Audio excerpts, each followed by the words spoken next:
Assalamu alaikum, dear students. So here we go. I welcome all of you to my YouTube channel Shahid Rasool Lectures.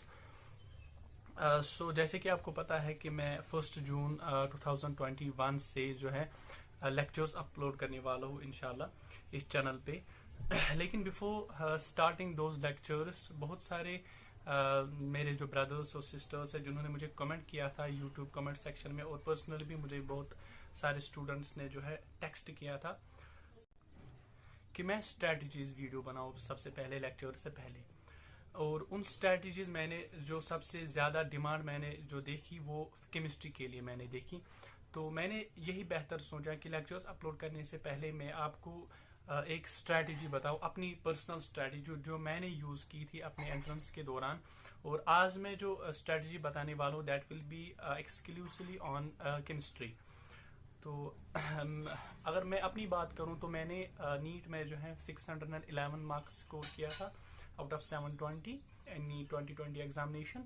तो उसमें मैंने biology में 330 score किया था, और physics में 151, और केमिस्ट्री में मैंने 130 स्कोर किया था, क्योंकि मुझे वहां पे इनऑर्गेनिक में बस कुछ मिस्टेक्स हुए थे। So before starting the strategy video on chemistry, मैं आपको ये बताते चलूँ कि मैंने ये जो चैनल है रिसेंटली क्रिएट की है। It has not grown up yet, so basically I need your support. और मैं अपनी तरफ से पूरी कोशिश करता हूँ कि ताकि मैं टाइम निकाल सकूँ आपके लिए जो है अच्छे अच्छे वीडियोस अपलोड कर सकूँ। और अभी तक जो है अल्हम्दुलिल्लाह पॉजिटिव रेस्पॉन्स आ रहा है, and thank you very much for that. Okay, so let's get started. तो बेसिकली जो है आपके केमिस्ट्री पोर्शन जो है it is divided into 3 main parts. One is your physical chemistry, and the second is organic chemistry, and the third one is inorganic chemistry. इन तीनों को जो है मास्टर करने के लिए आपको 3 चीजों की जरूरत पड़ेगी। First one is understanding, the second one is memory, and the third one is calculation. क्योंकि केमिस्ट्री में आपको कैलकुलेशन की भी जरूरत है, अंडरस्टैंडिंग की भी जरूरत है, और मेमोरी की भी जरूरत है। कैलकुलेशन आपको जो है फिजिकल केमिस्ट्री में काम आएगी, और मेमोरी पावर जो है वो आपके ऑर्गेनिक रिएक्शन को मेमोराइज करने में काम आएगी। वहां पे जो रिएजेंट्स आपको याद रखने हैं एनसीईआरटी में जो दिए हैं वो याद रखने हैं। और इनऑर्गेनिक में भी बहुत सारे ऐसे पोर्शन है जहाँ पे आपको मेमोराइज करना पड़ेगा। So talking about my strategy in NEET 2020, तो एक्चुअली मैंने क्या किया था इन फिजिकल केमिस्ट्री। मैंने पर्सनली जो है कोचिंग ली थी कश्मीर इंस्टीट्यूट ऑफ एक्सलेंस से, जो कि अभी परेपुरा में है। तो वहाँ पे मैंने फिजिकल केमिस्ट्री 2 टीचर्स के पास पढ़ा था, वसीम सर केमिस्ट्री जिसको आप जानते होंगे, और अल्ताफ सर केमिस्ट्री। मुझे जो है इन ही दोनों टीचर्स की नोटबुक प्रेजेंट थी मेरे पास, और मैंने जो है पहले समझा था फिजिकल केमिस्ट्री को इन टीचर्स के पास। फिर मैंने अपनी नोटबुक बनाई थी, और उस नोटबुक से मैंने एक फार्मूला बैंक बनाया था, जिसके मैं आप लोगों को लेक्चर्स अपलोड करूंगा इंशाल्लाह onwards. In ongoing lectures I will be uploading those formulas. तो मैंने सबसे पहले क्या किया था, उस फिजिकल केमिस्ट्री को पहले अंडरस्टैंड किया, ठीक है, अच्छे से होता क्या है। उसके बाद मैंने फार्मूलाज को मेमोराइज किया। उसके बाद मैंने टीचर्स के क्वेश्चंस को रिवाइज किया। ये थी मेरी पहली स्ट्रेटजी। उसके बाद मैं शिफ्ट हुआ directly on the objective book on the previous year questions जो नीट में आ चुके अभी तक, या किसी और कॉम्पिटिटिव एग्जाम में आ चुके थे अभी तक। तो मैंने वहां पे शिफ्ट किया, और उसके लिए मैंने एक बुक यूज की थी that is the NEET champion. अभी मैं आपको दिखाता हूँ नीट चैंपियन। तो ये वो बुक है जो मैंने अपने एग्जाम प्रिपरेशन के दौरान यूज की थी, दिस नीट चैंपियन बुक। तो इस पे जो है प्रीवियस ईयर एमसीक्यूज हैं ऑफ डिफरेंट कॉम्पिटिटिव एग्जामिनेशंस। और मेरे पास दूसरी बुक भी थी, ये एनसीईआरटी फिंगर टिप्स भी थी, बट मैंने ये सॉल्व नहीं की थी क्योंकि मुझे उतना टाइम नहीं मिला था। मैंने फिर इसी नीट चैंपियन को जो है रिवाइज किया था, जो मैंने क्वेश्चन इस पे किए थे मैंने उन्हीं क्वेश्चंस को रिवाइज किया था। अब मसला है उन स्टूडेंट्स का जो बोलते हैं कि मुझे फॉर्मूलाज तो समझ में आ जाते हैं लेकिन क्वेश्चंस करने नहीं आते। उनके लिए मेरी यही एक सजेशन है कि आप उन क्वेश्चंस का सोल्यूशन पार्ट देखो। पहले 2-3 बार आप सोल्यूशन पार्ट देखो, आप प्रैक्टिस कर लो ज्यादा से ज्यादा। और ये जरूरी नहीं है कि आप एक चैप्टर में 500 या 1000 क्वेश्चन लगाओ। आप जो है minimum 100 question are enough for one chapter, और आप उन्हीं 100 क्वेश्चन को रिवाइज करो। 100 गुड क्वेश्चन आर एनफ, आप उन्हीं 100 क्वेश्चन को जो है बार बार रिवाइज करो, और इंशाल्लाह जो है आपके कॉन्सेप्ट बहुत स्ट्रांग हो जाएंगे। तो ये मेरी सिंपल स्ट्रेटेजी थी फिजिकल केमिस्ट्री में। टीचर की नोटबुक मैंने रिवाइज की थी, और फिर मैंने प्रीवियस ईयर एमसीक्यूज किए थे अच्छे से। जो एमसीक्यू मुझे नहीं आता था मैं सीधे सोल्यूशन पार्ट पे चला जाता था, ठीक है। उसके बाद रिवीजन में मैंने वो सारे क्वेश्चन रिवाइज नहीं किए थे, बस मैंने कुछ 30-40 पर चैप्टर क्वेश्चन जो है एनसर्कल किए थे जो बहुत इंपॉर्टेंट मुझे लगे।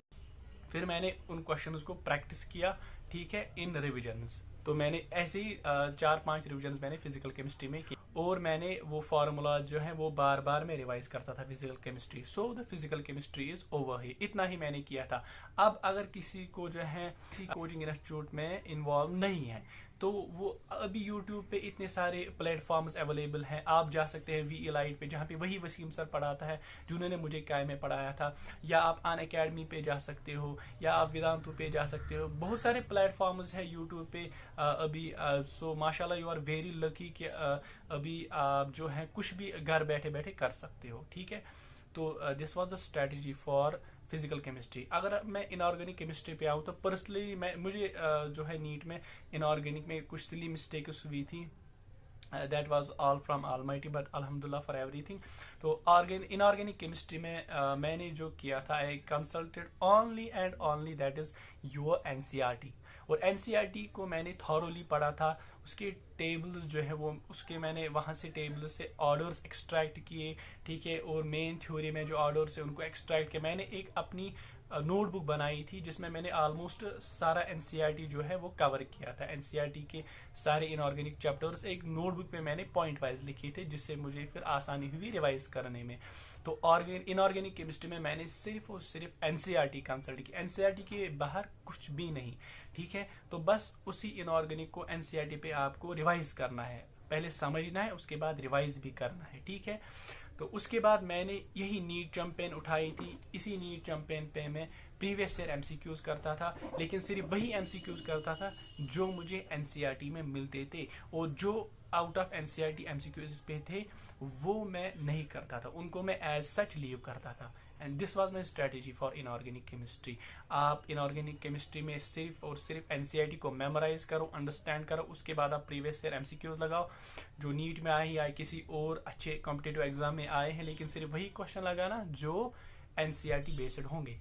उसके बाद ऑर्गेनिक केमिस्ट्री, जिससे मैं खुद भी डरता था, मैंने जो है लास्ट तक ऑर्गेनिक केमिस्ट्री नहीं पढ़ी थी, क्योंकि मैं ऑर्गेनिक केमिस्ट्री से बहुत डरता था, मुझे वो याद नहीं रहती थी। फिर मैंने क्या किया, मैंने ऑर्गेनिक केमिस्ट्री में सिर्फ और सिर्फ एनसीईआरटी पढ़ी। हाँ, जीओसी पार्ट है ऑर्गेनिक केमिस्ट्री में जहाँ पे आप इन डिटेल पढ़ सकते हो।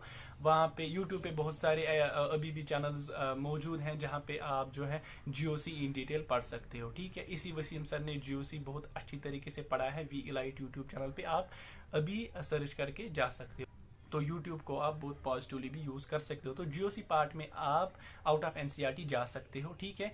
और जो बाकी पार्ट है, जो 95% पार्ट जो है ऑर्गेनिक केमिस्ट्री का, वो जो है सिर्फ और सिर्फ एनसीईआरटी से पढ़ना है। मैंने पर्सनली सिर्फ और सिर्फ एनसीईआरटी से पढ़ा था, ठीक है।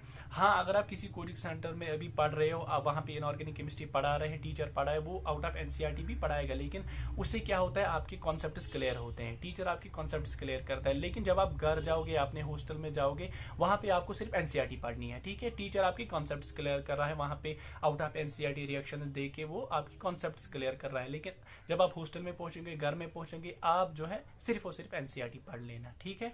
ओके, उसके बाद जो है question same this NEET champion I use for the MCQs for organic chemistry, ठीक है।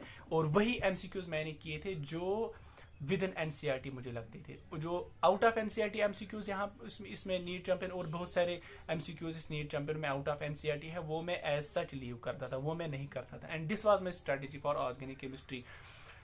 सो revising all the 3 strategies of mine, मैंने फिजिकल केमिस्ट्री में टीचर की नोटबुक को रिवाइज किया था, फार्मूलाज को रिवाइज किया था और प्रीवियस ईयर एमसीक्यूज लगाए थे। बस यही नीट चैंपियन एक ही बुक है जो मैंने किया था, बार बार मैं इसी को रिवाइज करता था, ठीक है। उसके बाद इनऑर्गेनिक में मैंने सिर्फ एनसीईआरटी पढ़ी थी और previous year MCQs that were all based on NCERT, और ऑर्गेनिक केमिस्ट्री में सिर्फ एनसीईआरटी और MCQ that were all based on NCERT, और ये जो है जीओसी पार्ट ऑर्गेनिक में, वहां पे आप आउट ऑफ एनसीईआरटी जा सकते हो, ठीक है। So this was my strategy for chemistry. I hope that most of you will be benefited by this video. अगर किसी एक भी स्टूडेंट को इस वीडियो से फ़ायदा मिला, then I will be very happy for that. So best of luck, stay safe and stay healthy. क्योंकि जब तक आपकी हेल्थ है तभी आपकी पढ़ाई भी है, ठीक है। तो दुआओं में याद रखना, and my prayers are always with you. Best of luck.